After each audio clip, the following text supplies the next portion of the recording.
wrote 670 pages in Money Master the Game. And I think I don't like writing. But I was so obsessed because after 2008, seeing everybody lose, their homes and losing half of their net worth and seeing nothing be done about it, about 2 years later, I finally said, look, I've got this relationship with people like Paul Tudor Jones that I've coached for 24 years. He hasn't lost money in 24 years. Amazing. I've got access. What if I interviewed the 50 smartest people in the world, the Warren Buffetts, the Carl Icahns, right? The Ray Dalios. And so I did, and I'm thrilled with that book. It was the #1 bestseller, not because of me, but because all these incredibly genius people, it's all their content that I delivered here.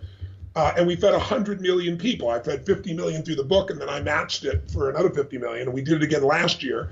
So I thought, with all the fear that's gone on in the last 2 years, and you're seeing things in the marketplace you've never seen in history, negative interest rates. The Wall Street Journal hired a historian to say, when was the last time we've had negative interest rates? And the answer was never in the 5,000 years of banking history. In 5,000 years, you always gave them money, they paid you for your money, and then they loaned it to somebody else to make money. It's the first time in history you pay them to give them your money. It's insane.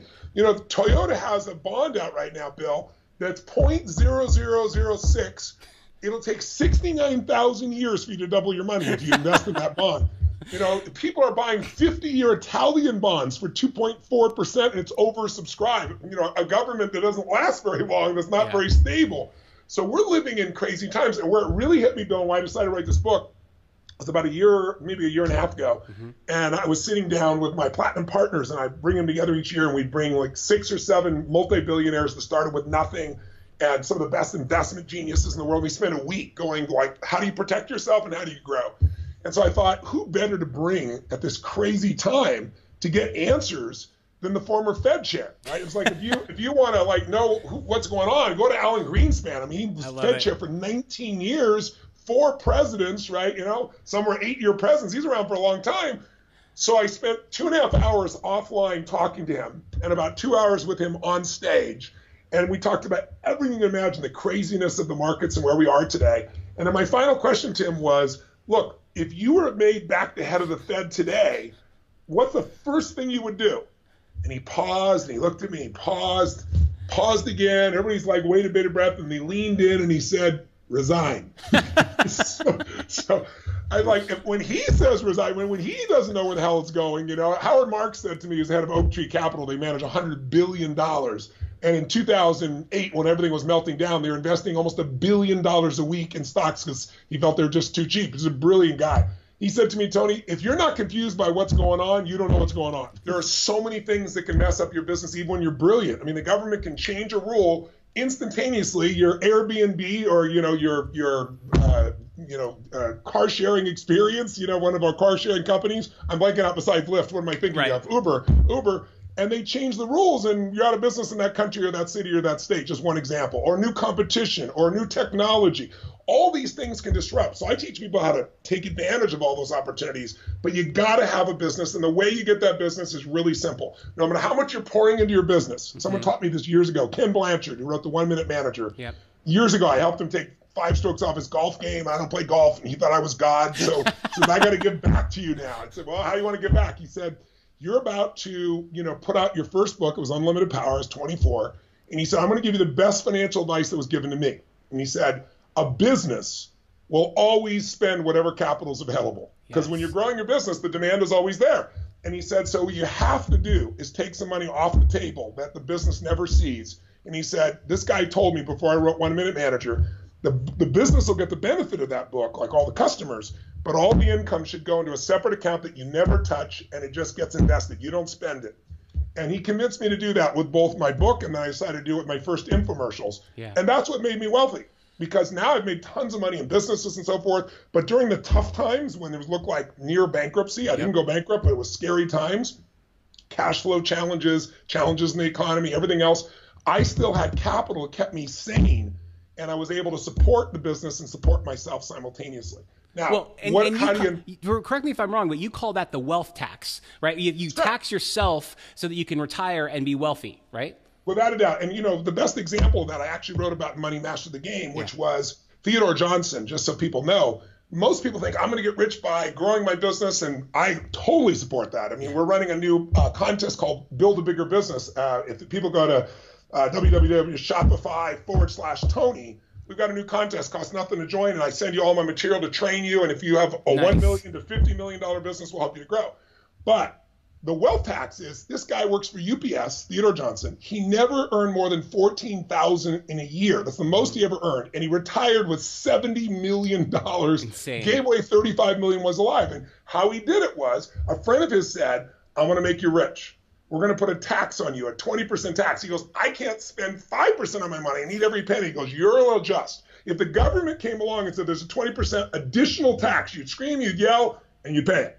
And you'd adjust. Right. So he got him to do that, and that compounded is what put him to $70 million, never making 14 grand. So you want to be in business, but in order to do that, you know the old phrase that when a person with experience meets the person with money, the person with the experience ends up with the money, and you end up with experience, right? That's right. So this book is designed to change that. Now let's talk about the core four. Core four. The first step, if you haven't done it, which I assume most people have, is you've got to decide that you're going to become an owner and an investor, not just a consumer. You've got to take a percentage of what you earn and set it aside. Now, it's hard for business owners because they're pouring everything into the business. But you and I both know the biggest mistake in finances, everybody knows, is you can't put all your eggs in one basket. And yet most of us do that with our business. So my number one reason I'm joining you right now is I want to get them to set up another account if they haven't already. Yep. I want them to automate that account. And then these books will show you how to create the asset allocation you want. Right. Or you can go to, my co-author of this book, by the way, is Peter Maluk. I don't never co-authored before, but he's my partner in business. He owns Creative Planning.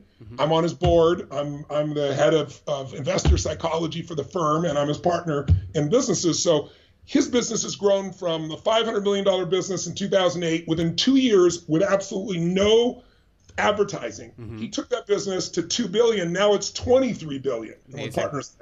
And the reason he grew it is because he warned people what was going to happen during the crash.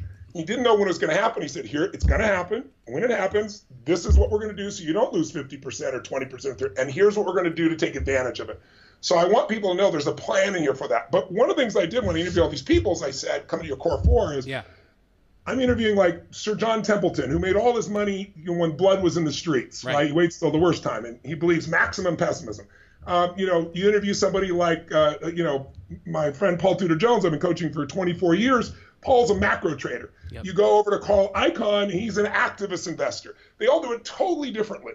So what I found, though, is there are 4 things that they all obsess about, even though they're different. And if you do these 4, they're like the mini checklist for deciding what you're going to invest in. I mean, how to invest in those things are different, but what to invest in. Right.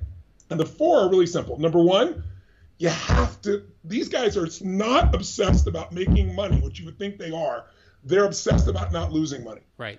The average investor is, how do I make money? They know that if a market drops, a crash drops 50%, you don't have to make 50% to get even. You got to make 100%. You understand, Bill? If you got 100 grand and you lose 50%, you're down to 50. And you say, okay, I'm going to grow at 50. That's only 75,000. You have to grow 100 to get even. It might take you a decade. So the way they do that is by creating an asset allocation, dividing up their assets in a way so that when markets drop, they never get hit. So that's number 1. Number 2, the one that's more sexy is called asymmetrical risk reward. Yes. Every single one of them are obsessed with it. And all that is most people think that if I'm going to be an investor and I'm going to make any money, I have to take these huge risks in order to get huge rewards. And that's what the greatest investors do. And it's not easy for them to do by any stretch. It's hard to find those opportunities, but they focus on it. So for example, Paul Tudor Jones, who I've coached for 24 years, hasn't lost money in 24 years. Paul's whole approach is 5 to 1. Yeah. If I'm going to invest $1, I'm going to risk $1 to try to make 5. That's a good risk, right? Now, if I'm wrong, I can risk another $1 and still make 5. And guess what? I'm still up. He can be wrong 4 times out of 5, and he's still, he breaks even. Right. Kyle Bass is the gentleman who took $30 million. Sounds like a lot, but he turned into $2 billion in 2 years. And he did it in 2008, 2009, worst time in history.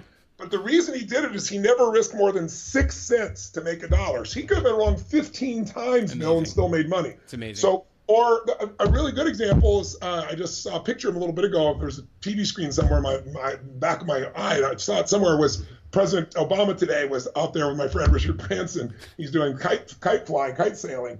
But Richard is a perfect example. He risks his life all the damn time. He takes enormous risks on boats. About a month ago, he crashed on one of his bikes, and almost smashed his head in. He's always doing something crazy.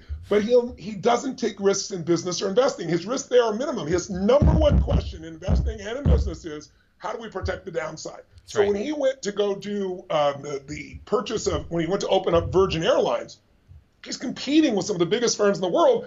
And his brain is like, I got a lot of risk here. I'm buying these Boeing business jets. This could literally put me under. Right. So he negotiated for a year before he convinced them to let him work for 2 years. And if he went under, he could give back the jets and pay nothing. And he pulled it off. And of course, he didn't go into business. So he had no downside, all upside. That's amazing. The asymmetrical risk reward. And then the third one is, you don't want to start with this, but you got to understand tax efficiency. Yes. If you try to make investments based on tax efficiency first, you're making a big mistake. At first, it's not lose money, it's asymmetrical risk reward. But if you got those two, you can only spend what you keep. Right. And when you look at your mutual funds return, or all these returns, it's all gross returns. You got to look at fees and taxes to know where you really stand. And so you got to make sure you're tax efficient. And then the fourth one is obvious. It's diversification. It's only free lunch. Yes. So the gentleman, David Swenson, who's the head of Yale, CIO, Chief Investment Officer of Yale, took them 200 years to accumulate $1 billion for Yale. He turned into $1 billion and $25 billion in 2 decades. It's unheard of. He's the greatest institutional investor of all time. Yeah. He said to me, Tony, it's diversify, diversify, diversify. Diversify across assets. What most people do is they grew up and their family flipped houses, so they love real estate and flip houses until they get crushed. Right. Or their family loves stocks, so they love gold. And what Ray Dalio told me was, no matter what you like, if you don't diversify radically across the board, there's going to be a day when your favorite asset class, your real estate, your insurance, your gold, your stocks, whatever it is, your bonds are going to drop by 50% to 70%. If it happens later in life, it's too late. So you diversify amongst assets, amongst asset classes, amongst countries, and across time. Yes. Those 4 everybody has in common. And I use those in my checklist when someone's coming to talk to me about investments. Tell me how we're not going to lose money. It's not the question you usually hear, right? How are we going to diversify? What's going to be the asset allocation? Show me what the asymmetrical risk reward is. Show me how are we going to do this tax efficiency?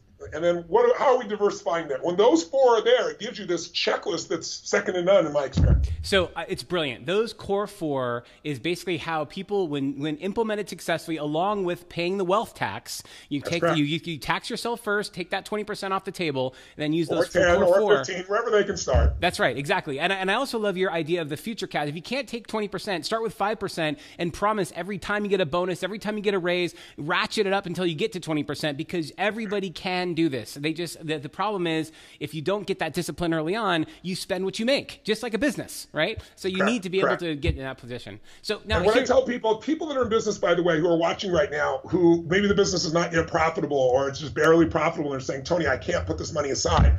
What I say to them is, you've got to put this tax on yourself, because you will adjust.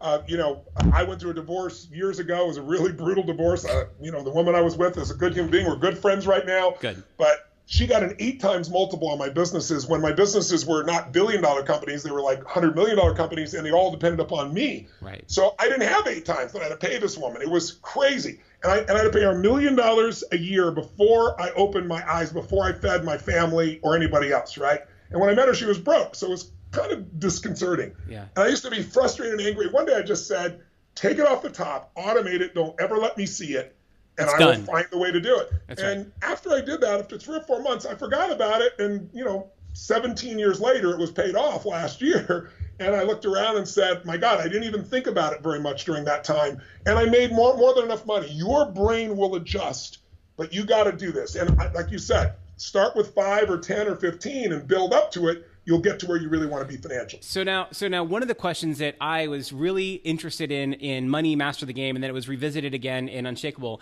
was the fiduciary standard, right? And the thing that's really important for me here is that I was so relieved in the first book that I went and I talked to my guy at Merrill Lynch, and I'm like, okay, he's actually a registered fiduciary. Okay, fantastic, check the box. And in this book, he said, but wait a minute, he's also a broker, isn't he? And I'm like, no! Oh, I know. Let's clarify because, very sophisticated business owners get screwed by more sophisticated investment people. Yes. And let's talk about who the investment people are for a second. So there's 310,000 people in the investment community, financial advisors, wealth advisors, but I think there's 225 different terms for a broker. Yes. That's what it is. And there's nothing wrong with a broker. A lot of brokers are high integrity people that really give a damn, but they work for the house. Yes. And the house always wins. See, these companies, these financial companies are not bad. They're just corporations whose job it is to maximize shareholder returns. That's right. So how do you do that? By charging you more and more fees, and ideally not having you notice it so you don't object. And so the entire system is wired that way. So of the 310,000 people that are out there, 90% are brokers. Only 31,000, 10% of them, are fiduciaries. Now, what's a fiduciary? It's a big word. The broker just has to provide investments he calls suitable. Suitable means like, it's a suitable meal. It's a suitable conversation. It's okay. It's okay, right? And what it is okay is he thinks it aligns with your goals. There's no way to enforce this. Right. But if you choose to be a fiduciary, that means you say, I don't take commissions. I'm not making money off of you. I am going to be paid for my advice to you, and my advice will be transparent because there's no secondary gain. That's right. I'm not going to lend you go to this fund over here because I get a 3% commission. Right. I'm just going to recommend what's best for you. And so that person is legally required to give you their best advice. So if they tell you to buy Apple this morning and they buy it after you this afternoon and they get a better price, they have to give you their stock. That's how strong the laws are. Yes. But it's this tiny group of people. So I wrote about it in the book. I donated 100% of the profits of the book, as I told you, fed 100 million people. And then I built a platform with some technology people, because the biggest problem is finding out what people are charging you. Because the challenge in this stuff is that, most people think they don't know what they're being charged. And if they do, they'll tell me 1%. That's what their broker will tell them. Well, 1% is only one of 17 fees. The average mutual fund has 3.12% in fees, which still sounds small. It's only 3%. No, it's but a lot. The difference between 1% and 3%, watch this. You got $100,000, you're 35, your buddy has $100,000, you both put it in the market, you both invest in the same equities, the same stocks, through a mutual fund, but two different mutual funds. One charges 3%, one charges 1%. Well, at 30 years later, at 65, if you didn't add a dime, your $100,000, if you were charged 1%, is worth $762,000. Wow, 100 grand goes to 762, nice. Didn't add a dime, pretty damn good. Yep. But if you had the same stocks, but you pay 3% in fees, you got $452,000. You got 40, 50% less money, and also it's going to run out quicker. The guy that managed to charge 1% in fees got a 762. He's taking out like 60 grand a year towards paying for things. He's going to have money till he's 92. The other guy's going to have money till he's 78. So, you're going to run out of money, and then what are you going to do? So it's so critical to manage the fees. And the fiduciary side, here's the kicker. So I write Money Master the Game. I'm proud as hell of it. It goes to number one. People's lives are being changed. Everything I hope. We feed 100 million people. I'm feeling really happy and satisfied. And then Peter Maluk, my now partner from Creative Planning, calls me up and says, Tony, I want to meet with you. You care so much about people, and the fiduciary standard is such a big piece for you.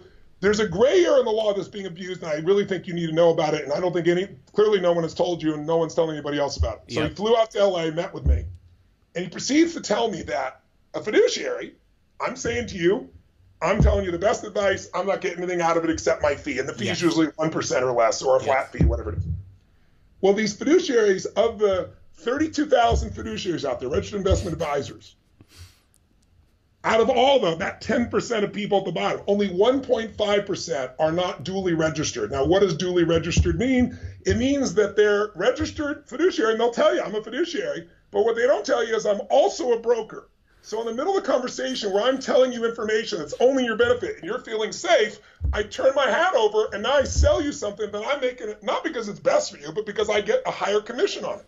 One guy looked me in the face, a guy I consider to be a friend. I'm a fiduciary, I'm absolutely fiduciary. I saw I was a fiduciary, but he then proceeded to sell me on a group of funds that when I did further investigation, I found out he's also a broker, and I found out that one of those funds he owns. He just has it under another company name, so you don't know it's him. And another one of those funds, he doesn't get commission because that would be illegal, but he gets a consulting fee from the place. So it's all the loopholes. if you want to know why the financial business is so bad, 1.5% of those people are registered investment advisors and not brokers. There's 32,000 fiduciaries, but there's only 5,000 in the whole out of 300,000 that are real registered investors. And that's not enough. You could be a registered investment advisor. I had one guy, I did 100+ interviews. You were one of them last time we did Money Master the Game, and got an unbelievable response. Only 2 negative articles, both written by fiduciaries, one of which managed $100 million. And his criticism was Ray Dalio doesn't know what he's talking about. Ray Dalio runs a $165 billion firm. And he first said, what I wrote wasn't Ray. And then his second thing he wrote in the newspapers was that Ray Dalio doesn't know what he's talking about because he changes in bonds. This is the world we live in. You can even have a fiduciary, but not very sophisticated. So even amongst the 5,000, you need somebody that knows how to manage things and has been through the wars and has been able to produce great results through time. And so that brings the number even smaller. But in the book, I give you the criteria to test. So, and if people want to see our firm, Creative Planning, they can go to getasecondopinion.com, getasecondopinion.com. And if you go there, you can fill in the information and our team will evaluate it and give you a plan. If you decide to work with us, their fees are, 85 basis points is their average. If you got a lot of money, it's down to 25.25. If you don't have a lot of money, it's closer to 1%. But the point is, they'll do the plan for you, and then you can work with us or you can go do it on your own either way. But that's our way of adding value. And I got Peter. Peter's strength, so is, billionaires have home offices. They usually have 10, 12 people. They don't just work on an investment portfolio. They work on your mortgage rates. They make sure your accounting and your taxes, everything is done well. Well, Peter does that now for years for millionaires, meaning doctors, lawyers, small business people. Yep. And then I convinced them to do it for people with $100,000. So, amazing. And if somebody has less than that, they'll still do it. So people can go there also as another choice, or they can just use the criteria and find their own person. So, Tony, in your book, one of the other things that I loved is this book is coming out the end of the month, end of February, right? So, and what I loved about it, in the book, you specifically say, hey, in 2012, the Obama administration passed the fiduciary standard for 401ks. And I was so excited because you're right, because finally, for the first time in history, not only do they have to disclose what the fees are for the 401ks, because most people don't even think there are any fees, so that's the huge issue, but more importantly, now they actually have to put your interests above their own. And I was all excited about this until last week. What happened last week, Tony? Well, President Trump has decided, along with his team, that they want to roll back the rule before it comes out. But by the way, the rule was already gutted. Obama had, and the Department of Labor had a really good idea. They said, look, there's $17 billion being ripped off from people every year by hidden fees. Let's make these guys have to be fiduciaries, at least on your 401k. They can screw you everywhere else still, but our trade-off will be they won't screw you on the 401k because 90 million Americans have a 401k. More Americans have a 401k than a house. 75 million Americans have a house. And so when I dug under it, here's what you find about the 401k industry. It's mind-boggling. $6 trillion with a T, $6 trillion industry. And they did not have to tell you for 30 years, up until 4 years ago, they didn't have to tell you what they were charging you. If you ask people today, the latest survey shows 71% of Americans think they pay nothing on their 401k. And the balance that know they're paying something don't know what they're paying, right? So what industry on earth can come and just take your money without telling you what it is for decades? So 4 years ago, the Department of Labor changed the rules and said, you must disclose what you're charging these people.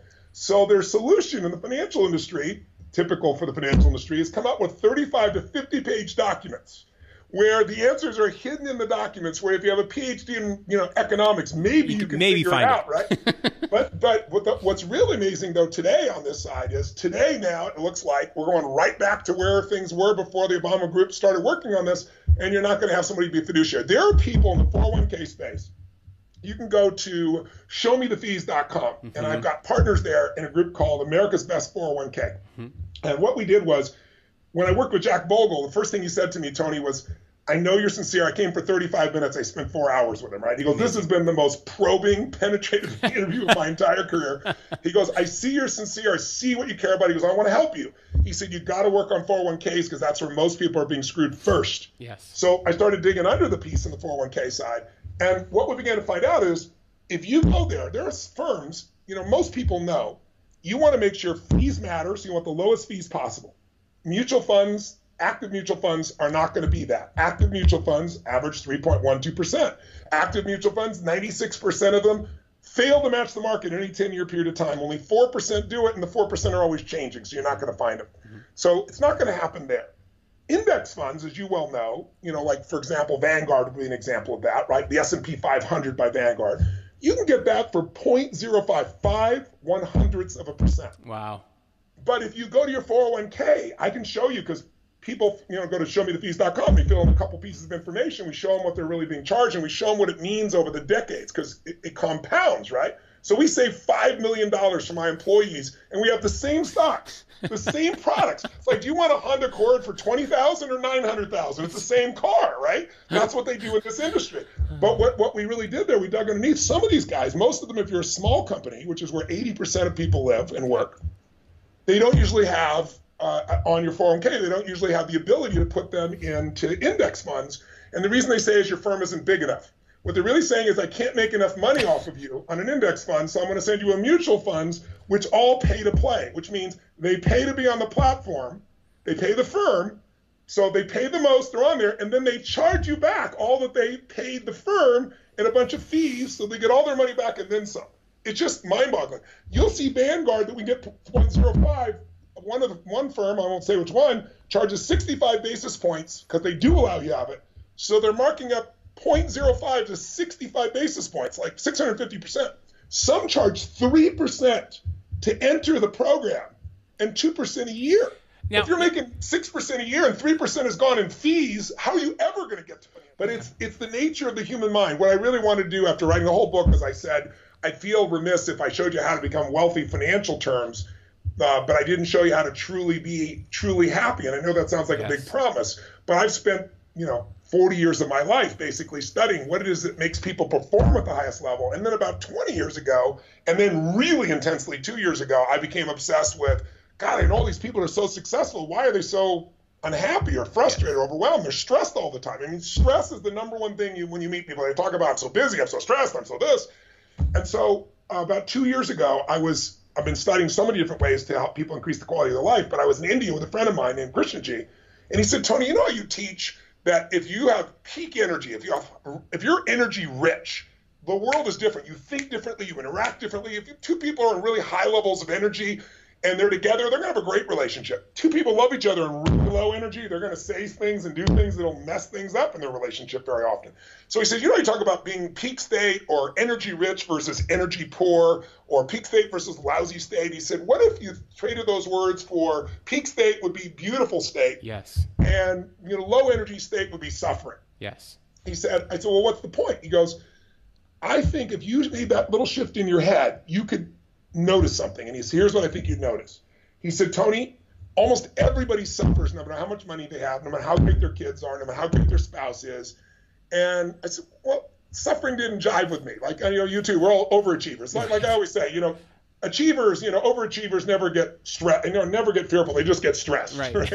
So stress is the achiever word for fear. Right. And similarly, suffering. If you told me 2 years ago I was suffering, I'd tell you you're crazy. I got the most incredible wife in the world, and 4 incredible kids, and a mission, and economic freedom, and physical health, and I wouldn't be lying. I would be telling you the truth. Right. But when I made this little distinction, it made me measure more. And you can't manage something you don't measure. Yes. And so I started measuring because I started realizing, okay, what's a beautiful state? It's not just happy. If you're happy all the time, your face hurts. You gotta have happy or creative as a beautiful state, or determined, or loving, or grateful. I mean, we could name 500 words, emotions that are positive emotions that when you're in them, you do what's right. Yes. A suffering state is like frustration, anger, disappointment, resentment, fear, worry, concern. And I had to be honest, I get pissed off, I get frustrated. I mean, yes. In fact, I realized how cheap my happiness was. I don't have it on. Oh, here it is. All I had to do was pick this up and my happiness would disappear. Because, when you got 1,200 employees on 3 different continents and 7 different industries, what are the chances that someone right now is screwing something up? Just a little bit. 100% awesome. With that many people, so many moving parts. So if your happiness requires everybody behave the way you think they should behave, treat you the way you think they should treat you, do what you think you do, it's never going to happen. So what I began to do is say, I need to draw a line in the sand, and I'm going to make a decision. And I got this from my friend Krishnaji. He goes, my spiritual vision is to live every day in a beautiful state no matter what. Not so I'm positive, because I'm smart. Because stupid people allow themselves to stay in a lousy state. Amen, brother. In a lousy state, you don't treat people better. Lousy state, it affects your health. Lousy state, you don't have a great time in your life. So it's not about being positive, it's about being smart. And so what I began to do is say, I used to try to convince myself that when I'm pissed or whatever, I get smarter. I do get stronger. But I get even stronger when I'm not pissed, and I'm playful and I can have the enjoyment of it. So I created a 90-second rule for myself, and I'm bringing this real short because I know we're running out of time. Yep. But in essence, what I did is I recognized the tension in my body when I was feeling frustrated or concerned or worried or pissed off or anything. And the minute I feel that, I give myself 90 seconds to get out of it. And it's easy to get out of because all you have to do is change your focus. It's amazing. Even if we've all been to a funeral and everybody's crying, and then somebody says something about the deceased or tells a story, and you're not supposed to laugh, but it's so funny, and you go from crying to laughing your guts out, right? That's just by changing what you're focusing on. So all I did was every moment of our life, there's something to appreciate or enjoy. And Awesome. when you appreciate and enjoy, stress disappears, fear disappears, all that shit disappears. So I find something right away. And what triggered me also was, again, Sir John Templeton. I asked him, what's the secret to wealth? Self-made billionaire. Yeah. Brilliant man and an incredible giver. And he said, Tony, you don't know it, you teach it. And I said, well, I teach a lot of things. Which is it? And he said, gratitude. Yeah. He said, how many people do you and I know that are billionaires that are miserable? And he said, how many people do you and I know? I'm sure we both know people that have almost nothing financially and they're incredibly happy, like Fiji, as you know, right? The happiest people you ever meet, and anybody else that think they're in poverty. Right. And the reason is because they're grateful. They're grateful for their health. They're grateful for the weather. They're grateful for their children. They're grateful for everything. And because they're grateful, they're rich. If somebody's got $5 billion and they're pissed off all the time, their life is pissed off. So I gave myself the 90-second rule. It should have been a 4-hour rule in the beginning. I wasn't as good at it, right? But as you do it more, you get better. And now I'm really good. It takes a lot to do it. And what it does is it gets rid of all the drama. It gets rid of all the stresses. It puts things in perspective. The whole thing, don't sweat the small stuff. It's all small stuff. Yes. You still are on top of things, but it's just the level of enjoyment I have. So what I want people to do is they read this book. I teach you a series of tools you can use. I take you through a closed eye process. We have an app we give you that's free that comes with this as well. And you go through the app and you do this process, and I take something that maybe it's unfinished business for you in your personal life or your business life, something that you're not dealing with because you got so much on your plate and it's just so stressful to have to deal with that stuff. And in 2 minutes, I have people do this with 10,000 people in a room. I teach them this technique that changes your state, and then I have them answer a couple questions, and they've got the answer. And you ask the room, 98% of the people in 2 minutes will have it be eliminated. Now, there's lots of techniques, but I put that one in the book for people as well. My goal is, be rich right now. Feel that sense of aliveness right now and build your financial freedom. You don't have to choose between the two. Every book feeds 50 people to give you an idea. And if you decide to get more than one for your friends and so forth on our website, I have some other gifts for you. If you get 5 books, I think we've got a piece where you get my most successful program of all time, The Ultimate Edge, at literally no charge digitally. So I really want to get this out. I want to affect as many people as possible. And I want people to get this before the market takes a tank so they can be protected and also so they can take advantage. I just want to plant one of the seed for people. You got to know that if you're trying to time the market, you're going to be a disaster. One of the most important statistics in this book, from the facts that I found, has to do with the fact that if you were in the last 20 years, JP Morgan and Charles Schwab both did independent studies. In the last 20 years, the S&P 500 averaged 8.2%, which is really great. Compounding your money like crazy. But to give you a sense, if you miss 10 of the best trading days in 20 years, if you think you're going to time the market, you just missed the 10 best trading days, you went from an 8.2% to almost half, 4.5%. If you missed 20 of the best trading days, you made 2%. If you missed 30 of the best trading days, you lost money. Amazing. And 6 of the 10 best trading days in history happened within 2 weeks of the worst time. So I hope when you'll pick up this book, because what it'll do, it'll teach you the patterns, and it'll free you from being one of the many. It'll teach you to become the chess piece instead of the chess player. You'll be, one of the few versus one of the many, and it will change your life. And with your life change, you'll be able to do so much good for others. And as you said, it'll touch other people.